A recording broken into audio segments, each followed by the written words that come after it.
ବିଚାର ବିଗିଡ଼ି ଗଲା। କାହାର? ଆସନ୍ତୁ ଜାଣିବା କାହାର।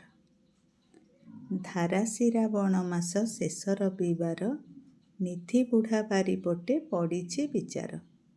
ମଶା ମାଛି ମୂଷାଯାକ ଏକଠାବେ ବସି ଯୋଜନା କରନ୍ତି ତାର ପ୍ରାଣ ଦେବେ ନାଶି। କହନ୍ତି ସେ ଦୁଧ ଭାତ କୁକୁରକୁ ଦିଏ, ଆମର ପ୍ରତାପ କେତେ ଜାଣିନାହିଁ ସିଏ।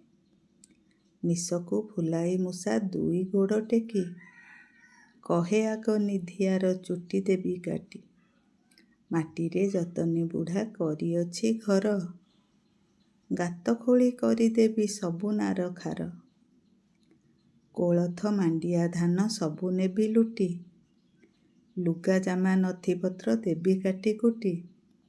ପୋଷି ନାହିଁ ବିଲେଇ ସେ କାହାକୁ ବା ଡର, ସାଇତା ପଣିଆ ଏବେ ଛଡ଼ାଇବି ତାର।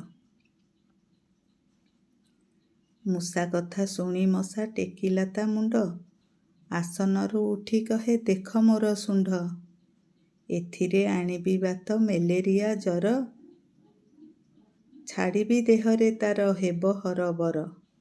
ଧୂଆଁ ଦିଏ ନାହିଁ ସେ ତ ନଟାଙ୍ଗେ ମଶାରୀ, କାମୁଡ଼ି କାମୁଡ଼ି ତାକୁ ପକାଇବି ମାରି। ପଚାସଢ଼ା ଖାତଖମା କେତେ ଅଛି ତାର, ବଂଶ ବଢ଼ାଇବି ତହିଁ ଆସରେ ଏଥର। ରୋଷେ ଭଣ ଭଣ ହୋଇ ମାଛି କହେ ଶୁଣ, ମହାମାରୀ ହଇଜାର ଅଟେ ମୁଁ ବାହନ। ଶହ ଶହ ରୋଗୀଙ୍କର ମଳମୂତ୍ରେ ବସି, ଜୀବାଣୁ ଆଣିବି ବୋହି ଘରେ ଘରେ ପଶି। ନଖାଏ ଗରମ ସେତ ନଘ ଉଡ଼େ ମତେ, ତା ଜୀବନ ନିଶ୍ଚେ ଜାଣ ଗଲା ମୋର ହାତେ। ଆଢ଼ୁଆଳି ନିଧି ସବୁ ଶୁଣୁଥିଲା ବସି, ରୋଷେ ଲୁହା କାତିଟାକୁ ଧରିଲା ସେ କଷି। ଘର ଚାରିପାଖେ ଥିଲା ଯେତେ ଲଟା ବୁଦା, କାଟିକୁଟି ଏକାଦିନେ କରିଦେଲା ପଦା।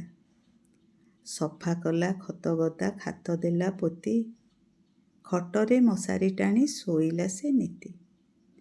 ମାଛି ଘଉଡ଼ାଇ ଖାଦ୍ୟ ଖାଇଲା ଏଥର ଗରମ, ପୋଷିଲା ବିଲେଇ ଏକ ମୂଷାଙ୍କର ଯମ। ମଶା ମୂଷା ମାଛି ଘେନି ସାଙ୍ଗସାଥୀ ଭାଇ, ଆଶ୍ରୟ ନ ପାଇଗଲେ ବଣକୁ ପଳାଇ।